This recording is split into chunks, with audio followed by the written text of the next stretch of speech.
Assalamualaikum warahmatullahi wabarakatuh. Di ujung waktu ketika mendekati hari kiamat, ketika bumi telah syarat dengan kezoliman dan langit tak lagi menjadi saksi bagi keadilan, manusia berjalan dalam kebingungan. Kekacauan merajalela di mana-mana dan dunia seolah mendekati kehancurannya. Namun di tengah kekelaman itu, tanda-tanda akhir zaman mulai bermunculan. Rasulullah telah memberitahu kita tentang tanda-tanda tersebut. Tanda-tanda kecil yang tampak di sekitar kita hingga tanda-tanda besar yang mengguncang keimanan. Semua itu bukan sekedar peringatan, melainkan panggilan bagi manusia untuk merenung dan mempersiapkan diri menghadapi akhir dari segalanya. Allah berfirman dalam Al-Quran Surat Al-A'raf ayat 187, mereka bertanya kepadamu tentang kiamat, kapankah terjadinya?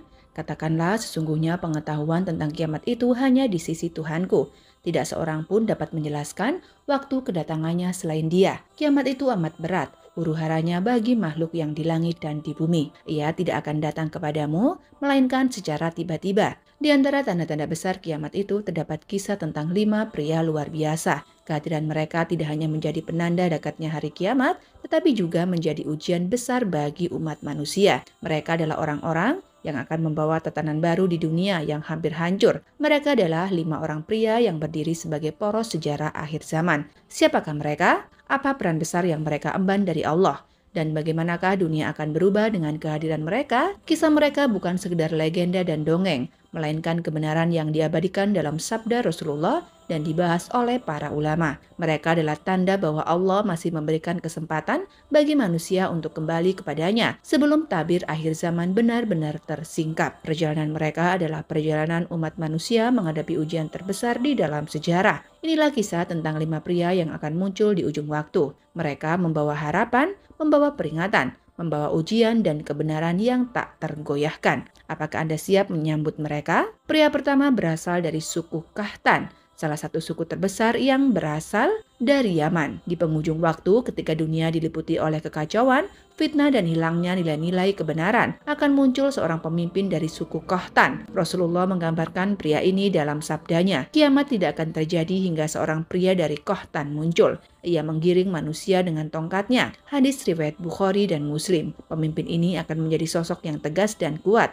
Ia membawa tongkat sebagai simbol kekuasaan. Kepemimpinannya akan membawa ketertiban di tengah dunia yang telah hancur oleh kezoliman dan anarki. Menggiring manusia dengan tongkatnya memiliki makna simbolis. Para ulama berbeda pendapat tentang penafsiran frasa ini. Sebagian memahami bahwa itu adalah kiasan yang menggambarkan kekuasaan dan kendali penuh pemimpin atas manusia. Imam Nawawi dalam Syarh Sahih Muslim menjelaskan bahwa ungkapan ini merujuk pada manusia yang tunduk sepenuhnya pada pemimpin ini karena ketegasan dan wibawanya. Sementara itu, Ibnu Hajar al-Asqalani dalam Fathul Bari menafsirkan bahwa tongkat melambangkan tindakan untuk menegakkan keadilan di tengah kekacauan dunia. Meskipun harus dengan pendekatan yang keras, Imam Qurtubi menyoroti kemungkinan kesederhanaan hidup pemimpin ini. Meskipun ia memiliki otoritas besar, ia tetap menjaga hidup dengan sifat yang merakyat. Kemunculan pemimpin dari Kahtan ini bukan sekedar tanda kiamat, tetapi juga memiliki fungsi penting dalam memulihkan tatanan sosial dan tatanan politik yang telah rusak. Dunia pada masa itu akan berada dalam kekacauan yang besar, sistem pemerintahan akan runtuh,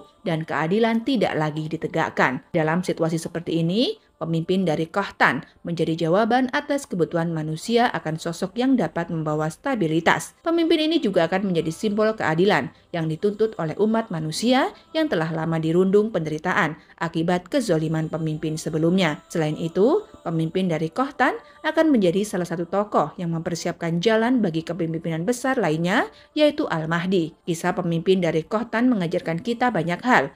Ia adalah bukti bahwa di tengah keputusasaan dan kekacauan, Allah telah memberikan harapan melalui pemimpin yang kuat dan tegas. Kepemimpinannya menegaskan pentingnya keadilan, ketegasan dan keberanian dalam mengembalikan tatanan masyarakat. Kisah ini adalah pengingat untuk terus meningkatkan keimanan dan mempersiapkan diri dalam menghadapi segala bentuk fitnah yang akan datang. Pria yang kedua yang dijanjikan akan datang adalah Al-Jahjah. Al-Jahjah adalah salah satu tanda besar yang akan muncul di akhir zaman. Ia digambarkan sebagai seorang pemimpin dari kalangan budak yang diangkat menjadi penguasa. Rasulullah bersabda, malam dan siang tidak akan hilang hingga seorang pria dari kalangan budak memimpin manusia dan ia dipanggil dengan Al-Jahjah. Hadis riwayat Muslim. Hadis ini menjelaskan bahwa kemunculan Al-Jahjah adalah salah satu bagian dari perjalanan menuju kiamat. Ia akan memegang kekuasaan dunia meskipun ia berasal dari latar belakang yang sederhana. Kemunculan Al-Jahjah adalah bukti nyata bahwa Allah bisa meninggikan derajat siapa saja yang Dia kehendaki, tanpa memandang asal-usul, status sosial, ataupun kedudukan duniawi. Allah berfirman, "Katakanlah, ya Allah, pemilik kekuasaanmu, Engkau memberikan kekuasaan kepada siapa yang Engkau kehendaki, dan Engkau mencabut kekuasaan dari siapa yang Engkau kehendaki. Engkau memuliakan siapa yang Engkau kehendaki, dan Engkau menggunakan siapa yang Engkau kehendaki. Di tanganmu lah segala kebaikan. Sesungguhnya Engkau Maha Kuasa atas segala sesuatu." Quran Surat Al-Imran ayat 26. Dalam konteks ini, Al-Jahjah menjadi simbol keadilan Allah dan kekuasaannya yang mutlak. Para ulama berpendapat bahwa kepemimpinan Al-Jahjah menjadi salah satu bentuk ujian bagi manusia di akhir zaman. Manusia pada masa itu akan diuji, apakah mereka mampu menerima seorang pemimpin yang berasal dari kalangan budak, ataukah mereka terjebak dalam kesombongan dan meremehkan status sosial seseorang. Ibnu Hajar Al-Asqalani di dalam kitab Fathul Bari menyebutkan bahwa kekuasaan Al-Jahjah akan membawa kejutan besar bagi masyarakat yang terbiasa menilai seseorang berdasarkan kedudukan duniawi. Kepemimpinannya mengingatkan manusia bahwa nilai seseorang di hadapan Allah tidak ditentukan oleh asal-usulnya, tetapi oleh ketakwaannya. Kemunculan Al-Jahjah diperkirakan terjadi pada masa ketika manusia mulai kehilangan arah dan mengalami kekacauan moral. Imam Nawawi menjelaskan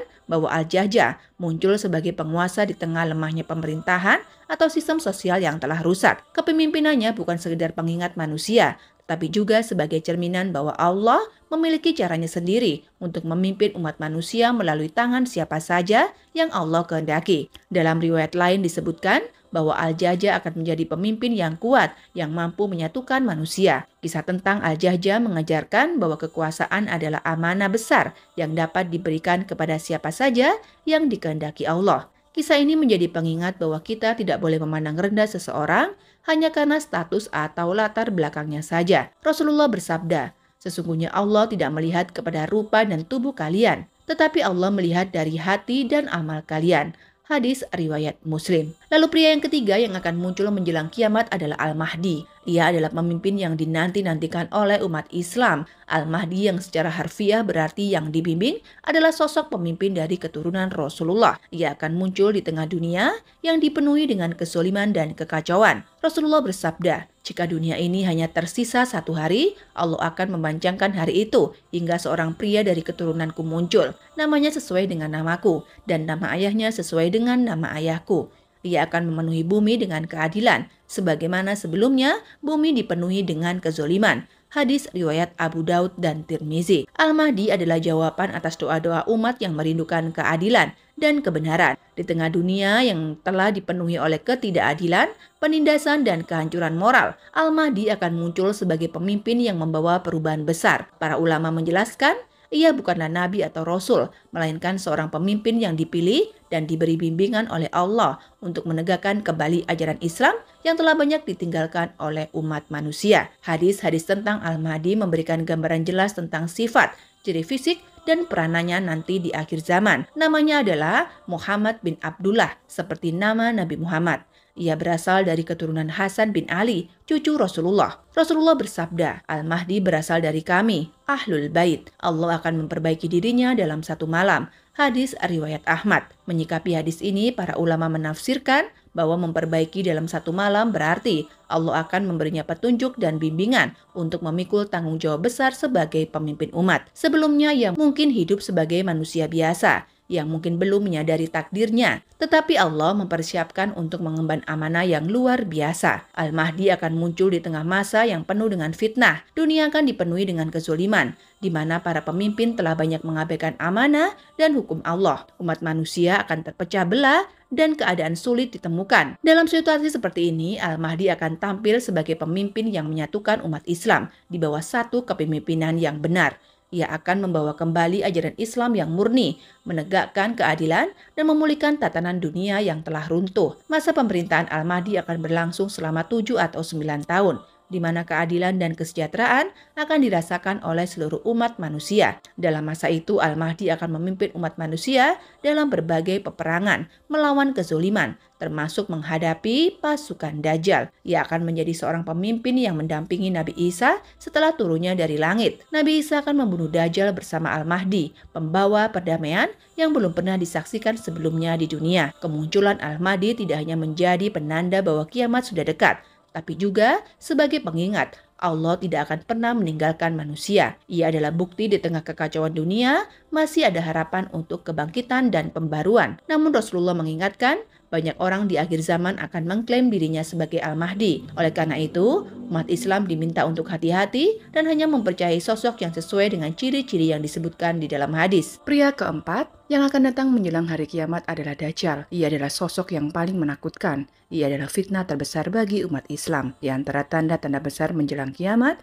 munculnya Dajjal adalah peristiwa yang paling menakutkan. Rasulullah bersabda, tidak ada fitnah yang lebih besar sejak penciptaan Adam sampai hari kiamat selain fitnah Dajjal.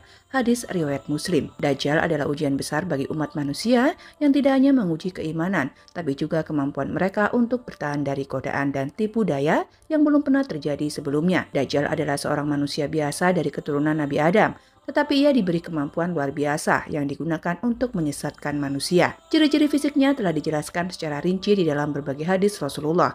Rasulullah bersabda, dia, Dajjal, bermata satu, sedangkan Tuhan kalian tidak bermata satu.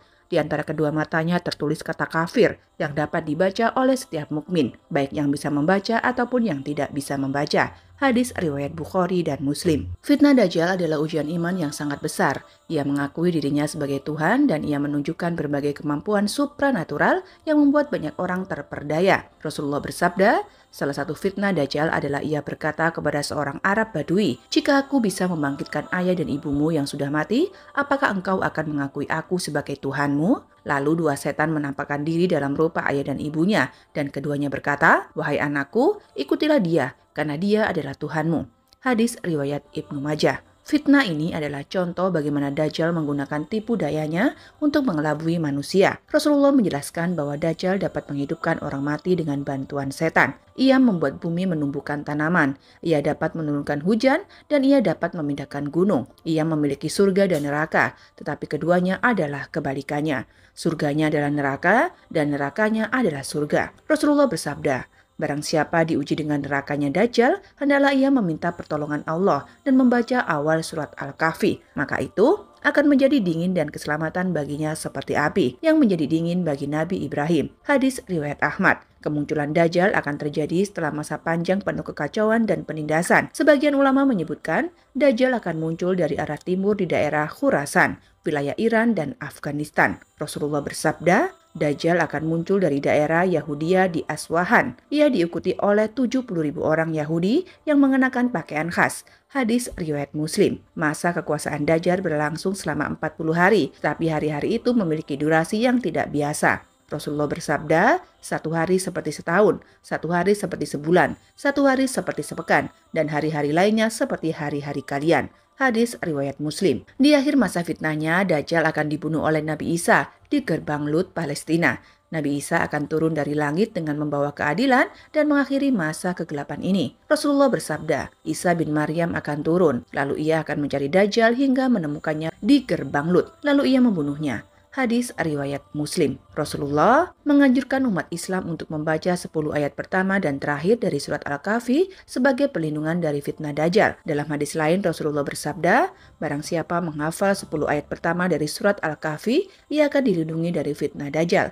Hadis riwayat Muslim. Kemunculan Dajjal adalah ujian besar yang membedakan siapa yang benar-benar beriman dan siapa yang mudah terpedaya oleh tipu daya dunia. Sebagai umat Islam, kita diajarkan untuk terus meningkatkan keimanan, mempelajari tanda-tanda akhir zaman, dan mempersiapkan diri dengan amal sholih agar terhindar dari fitnah yang dahsyat ini. Lalu pria terakhir adalah Nabi Isa. Beliau akan turun dari langit untuk membunuh Dajjal dan membawa kedamaian ke bumi. Rasulullah menyebutkan bahwa Nabi Isa akan turun di saat dunia menghadapi fitnah terbesar, yaitu kemunculan Dajjal, dan umat manusia telah diliputi oleh kezoliman dan kekacauan. Nabi Isa akan menjadi pemimpin yang membawa keadilan, kedamaian, dan keberkahan di seluruh dunia. Dalam sebuah hadis Rasulullah bersabda, Isa bin Maryam akan turun di Menara Putih di sebelah timur Damaskus. Ia mengenakan dua pakaian berwarna kekuningan dengan kedua tangannya di atas sayap dua malaikat. Hadis riwayat Muslim. Turunnya Nabi Isa adalah peristiwa yang syarat makna. Sebagai salah satu nabi yang diutus Allah,